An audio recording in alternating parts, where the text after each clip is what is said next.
देश भर में जहां कोरोना महामारी के कारण अर्थव्यवस्था डावाडोल हो रही है, ऐसे में देश की अर्थव्यवस्था को गति देने के लिए और आर्थिक रूप से कमजोर लोगों की मदद के लिए देश के प्रधानमंत्री नरेंद्र मोदी ने 20 लाख करोड़ रुपए के राहत पैकेज की घोषणा की, जिससे देश के प्रत्येक वर्ग के लोगों को राहत प्रदान की जा सके।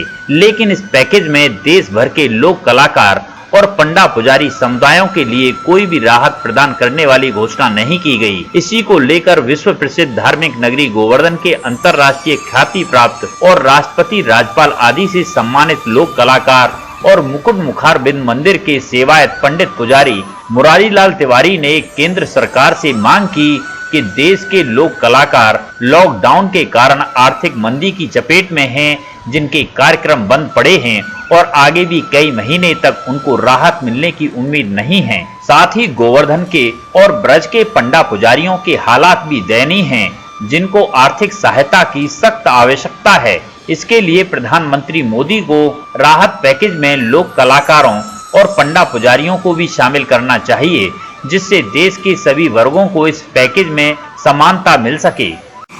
क्या नाम है सर? मेरा नाम मुरारी लाल तिवारी है। क्या काम करते हैं आप? हम लोग ये ब्रज का संगीत है, भगवान कृष्ण की लीला है, रासलीला है, होली, मयूर, चरखुला, जो ब्रज का फोक लोक नृत्य है, लोकगीत है, यही सब। जैसा कि प्रधानमंत्री मोदी जी ने 20 लाख करोड़ रुपए के पैकेज की राहत की घोषणा की है, क्या उसमें ब्रजवासियों को कुछ हिस्सेदारी मिली है?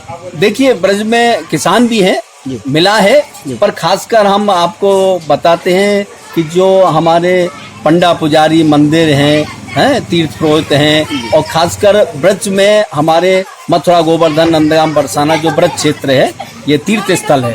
यहाँ पर जो पर्यटक यात्री आता है, उसी से सब कुछ यहाँ पर व्यवसाय चलता है, उसी से इनका लोगों का धंधा होता है। जैसे कि प्रसाद की दुकानें हैं, ये यहाँ पर आम लोग इतना लेना देना नहीं चलता है। जैसे मिठाई है, यहाँ के पेड़ा फेमस हैं, यहाँ की चनौरी है, मिश्री प्रसाद हैं, और खासकर पोशाक हैं, और गोपाल जी हैं, और ये सारे जो भगवान से संबंधित जो कार्य हैं यहाँ पर बहुत होते हैं, और इसी से हमारे पूरे ब्रजमंडल में इसी का व्यवसाय है। तो आज ये कोरोना महामारी के चलते हुए ये सारे लोग परेशान हैं और दुखी हैं, और ये माननीय प्रधानमंत्री जी ने कहा कि ये लड़ाई आगे बहुत चलनी है।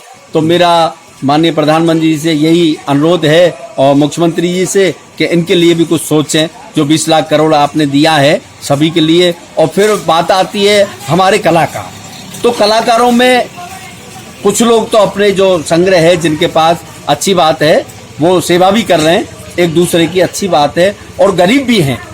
25% हमारे आर्टिस्ट ऐसे हैं जो नेशनल नहीं, इंटरनेशनल लेवल पे अपनी ब्रज की भारतीय संस्कृति को प्रचार प्रसार कर चुके हैं, और आज वो बहुत दुखी हैं। और ये लंबी लड़ाई जो माननीय प्रधानमंत्री जी ने बताया चलनी है, तो आगे और परेशानी आएगी। तो मेरा यही अनुरोध है, इनका भी ध्यान करें। और हमारा जो ब्रज क्षेत्र है, यहाँ पर सब यात्री के आवागमन से ही, पर्यटक के आवागमन से ही सारी व्यवस्थाएं चलती हैं। अब जैसे कि हमारे गेस्ट हाउस हैं, धर्मशाला हैं, आश्रम हैं, यहाँ पे मठ मंदिर जो भी हैं, ये सब यात्री पे आधारित है। जो यात्री यहाँ आता है तो जो तीर्थ पुरोहित हैं उनको दक्षिणा देता है, मंदिर में पूजा सेवा करता है, दूध लेता है। ये तो यही मेरा अनुरोध है, इनका भी आप ध्यान करें। बात करें अगर मथुरा ब्रज क्षेत्र की, तो लगभग कितने कलाकार ऐसे होंगे जो इस समय इन समस्याओं से जूझ रहे हैं? कम से कम, ज़्यादा नहीं तो 20,000 कलाकार यहाँ ऐसे हैं जो रासलीला हैं, हमारे भागवत वक्ता हैं, ऐसे जो धार्मिक आयोजन जो होते हैं उनके करने वाले हैं, कुछ पंडा पुजारी हैं, ये सब उसी में आते हैं, धार्मिक और सांस्कृतिक। ये सभी दुखी, अब ये जब लंबी लड़ाई है तो आगे और दुखी होंगे। तो कुछ लोग ऐसे हैं, उनके लिए माननीय प्रधानमंत्री जी और मुख्यमंत्री जी से मेरा यही अनुरोध है, इनका भी आप ध्यान दें, और आपके बहुत बहुत आभारी होंगे, क्योंकि ये लड़ाई लंबी है कोरोना की, और हम आपके साथ हैं। इसी के साथ राधे राधे।